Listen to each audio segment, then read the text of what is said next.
Un día te duele la cadera, otro día te duele el cuello, ni hablar de la espalda.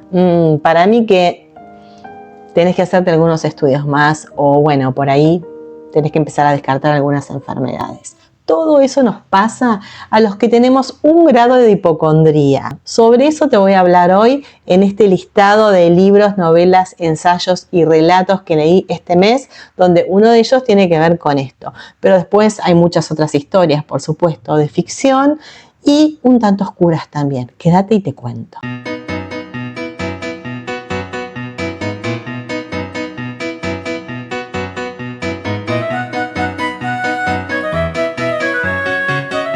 Hola descalzas y descalzos, ¿cómo están? Yo soy Sil, si estás por primera vez en este canal, y te voy a contar cuáles fueron mis lecturas del mes de abril. El primer libro del cual te voy a hablar es este libro Cuerpos de Cristal, de la escritora Caroline Crampton, que es una ensayista inglesa, que nos va a contar su propia historia personal. A través de eso vamos a desandar una serie de hipótesis que pueden tener que ver con que uno por ahí está un poco trastornado o no, o uno realmente presta atención a aquellas cosas que hay que mirar de cerca. Esta escritora tuvo un problema de salud cuando era adolescente, le descubrieron un tumor, a partir de ahí pudo sobrepasar ese problema. A los 22 le dijeron que estaba totalmente curada, pero con el tiempo ella volvía a sentir un malestar y no se quedó con lo que decían los médicos. Dicho esto, confirmó que tenía un nuevo problema y a partir de ahí ella empieza a analizar esto de ser hipocondríaco, hasta dónde esta característica puede hacernos sentir que es un aliado nuestro y no un enemigo.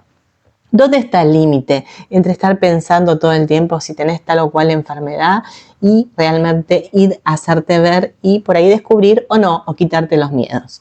A través de eso nos va a hablar también de cómo fue este proceso, este nombre de la hipocondría a lo largo de la historia. Es un análisis que va a ser científico y también literario, porque nos va a hablar de escritores como por ejemplo Proust, Virginia Woolf o John Didion, que también tenían estas características y cómo ellos fueron tratando de manejar estas cuestiones para poder encontrar un equilibrio. En algunos casos lo lograron, en otros no. Esperemos que nosotros estemos dentro de aquellos que pudieron lograrlo.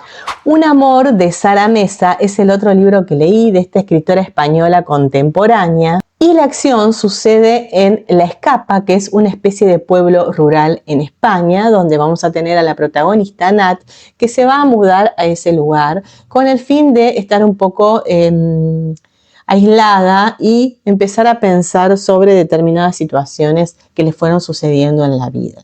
Ahí se va a encontrar con una serie de personajes extraños, por empezar un casero que le va a alquilar la vivienda, que es muy desagradable. Después va a adoptar un perro que va a ser una especie de paralelismo entre el perro y ella, la escritora, y va a encontrar otros personajes masculinos que también la van a acompañar y donde ella va a empezar a generar esta especie de histeria de me mira, no me mira. En realidad es un libro, una novela que lo que hace es que nosotros estemos en un proceso de introspección femenina donde muchas vamos a reconocernos en esta cosa de tener prejuicios sobre la mirada del otro, pero la atención va a ir creciendo porque no se va a sentir comprendida, al contrario, el juicio externo va a ser todavía más grande que el que ella va sintiendo en su interior. Es un libro que por algunos momentos me despertó una sonrisa, algo raro en mí, no suelo reírme con los libros, y porque tiene cierto sarcasmo y en otros momentos me pareció como exasperante. Termina un poco abrupto, pero está bueno, en el medio se disfruta. Por otro lado, leí un clásico que tenía súper pendiente, que es muy cortito, que se llama Los Muertos, de James Joyce, que al principio parecía que no iba a ningún lado. Me desconcertó, porque estamos en una escena victoriana donde hay gente muy ociosa que habla estupideces, te la voy a hacer corta, y parece que no se encuentra muy bien el objetivo de todo esto, ¿no? No sabemos hacia dónde vamos. Hasta que en un momento uno de los que asiste ahí mira con cierta lejanía la escena y también empieza a creer que las sabe todas, empieza a tener una serie de prejuicios, empieza a hacer comentarios y en apariencia sería quien oficia de anfitrión. Él parece que es el único que tiene claro todo lo que pasa en esa reunión, donde la verdad que no pasa casi nada. Pero cuando llega a su casa, la mujer le hace una confidencia. Y ahí nos damos cuenta de que en realidad todo lo que este ser creyó fue en vano. Este hombre no sabe nada, empieza a enloquecerse y ahí empieza a haber un verdadero conflicto. Tanto es así que con esta confidencia el protagonista descubre no solo su pequeñez, sino también la de la vida misma. Es un clásico que me debía y sospecho que puede haber alguna película, pero no lo sé. Así que si ustedes saben, me lo escriben en comentarios porque tengo ganas de verla. Por otro lado, leí Relatos y ahí leí Las generaciones impares, que es un libro de 13 relatos de Pedro López Godoy, un escritor argentino que escribe cosas cotidianas con un matiz oscuro. Me gustó porque no tiene que ver con un género que leo habitualmente, los relatos, vieron que yo soy más novelera, y me sorprendió un montón porque en cada escena cotidiana, en realidad a lo que asistimos es al monstruo que cada uno tiene y que puede llegar a tener en su interior, uno y el otro, ¿no? Entonces hay que tener cuidado entre las pulsiones propias y ajenas. Y eso me encantó porque lo hace a través de escenas muy curiosas y de la vida que a cualquiera nos puede pasar. Tanto me gustaron esos cuentos que no podría decirte cuál fue el que me gustó más, porque uno llevaba al otro y siempre te daban más ganas de leer y de saber más. Ahora una novela que es biográfica, El chico que sobrevivió a Auschwitz, de Adriana Lerman, nos cuenta la historia de un familiar de Adriana que, bueno, a los 14 años asiste a lo que fue la ocupación nazi en Polonia. Me encantó este libro porque vos vas viendo paulatinamente, día tras día, momento tras momento, cómo el autoritarismo va haciendo pie y se va poniendo cada vez más firme hasta que el ciudadano común ya no sabe qué hacer, termina sin ganas de salir a la calle, le expropian los negocios. Bueno, cómo la libertad se va perdiendo medida inocente tras medida inocente. Y como en el medio muchos decían una frase que hoy escuchamos, que es, hay que aguantar. No. Después de leer esto, creo que no hay que aguantar nada. Adriana además lo que hace en este libro publicado por el Ateneo, que tuvo tanto éxito que además lo publicaron en inglés también, es documentar con mucha precisión todo lo que fue el derrotero de Levi, este joven que sobrevivió a Auschwitz y bueno, pudo dejar su testimonio. Ella lo documenta con imágenes, con fotos, con cartas, así que súper interesante. De ahí me fui a una literatura oriental, Banana Yoshimoto, una escritora japonesa contemporánea, que bueno, yo ya la había leído en Kitchen y ahora la leí también en Piedad por Planeta, en Primer Amor. Acá vamos a tener dos protagonistas. Ella tiene 14 y él tiene 30. Ella es alumna y él es docente. Bueno, no pasa por ahí. Sácate eso de la cabeza. Acá vamos a asistir a una historia donde el sexo va a ser lo menos importante. Es más, te digo, creo que no hay ni un beso. Acá hay un acompañamiento de uno con otro.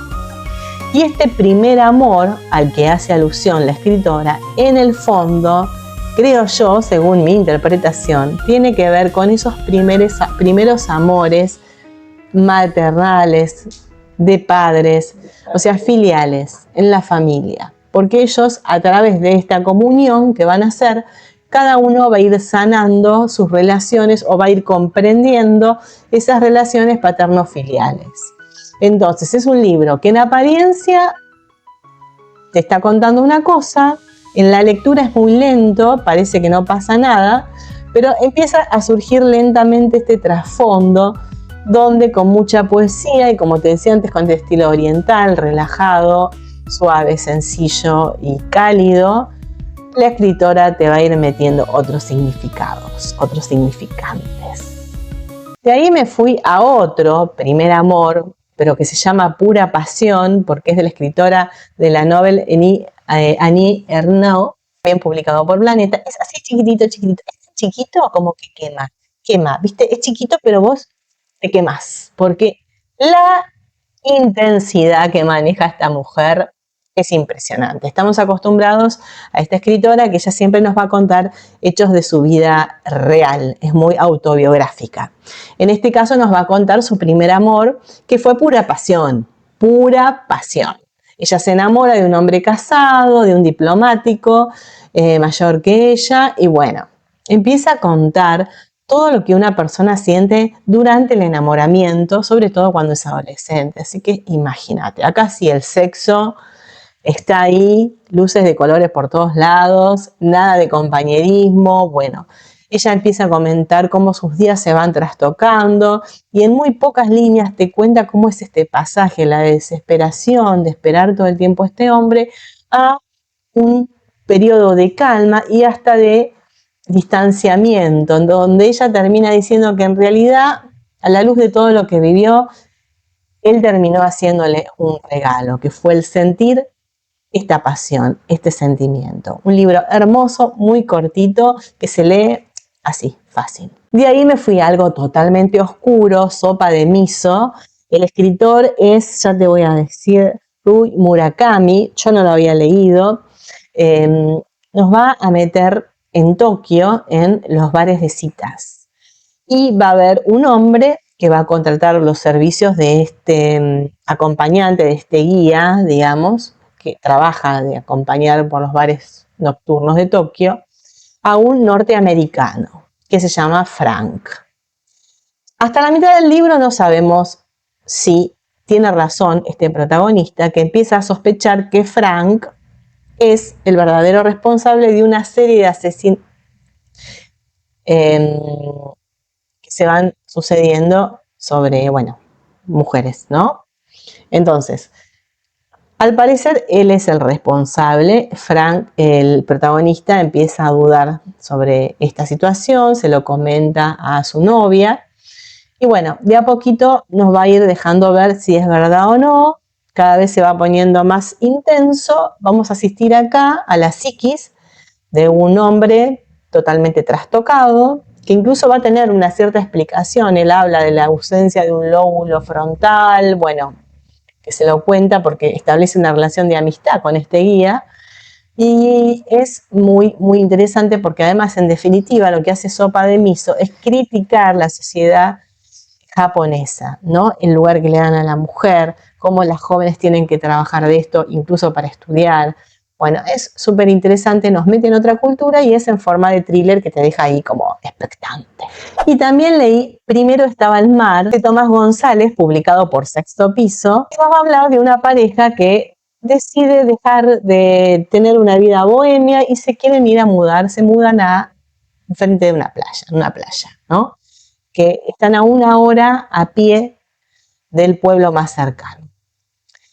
Al principio vamos a ver cómo el paisaje paradisíaco los envuelve, pero ya de entrada hay como cierta tensión. La mujer no está muy feliz y este hombre le da todo el tiempo al chupi. Mucho alcohol y la cosa va increyendo. Los sueños que tenían no terminan siendo como lo imaginaba, todo termina siendo distinto. Empiezan a sucederse problemas económicos y a lo que vamos a asistir en realidad es al derrumbe de algo que ya venía mal. O sea, el mar no alcanzó. Es la primera novela de este escritor colombiano que, por lo que yo leí, dice que está inspirada en hechos reales. Me gustaría preguntarle si fue protagonista él de estos hechos reales, me dejó mucha curiosidad eso. Y en realidad lo que hace es marcar la importancia de que uno conozca sus propios límites.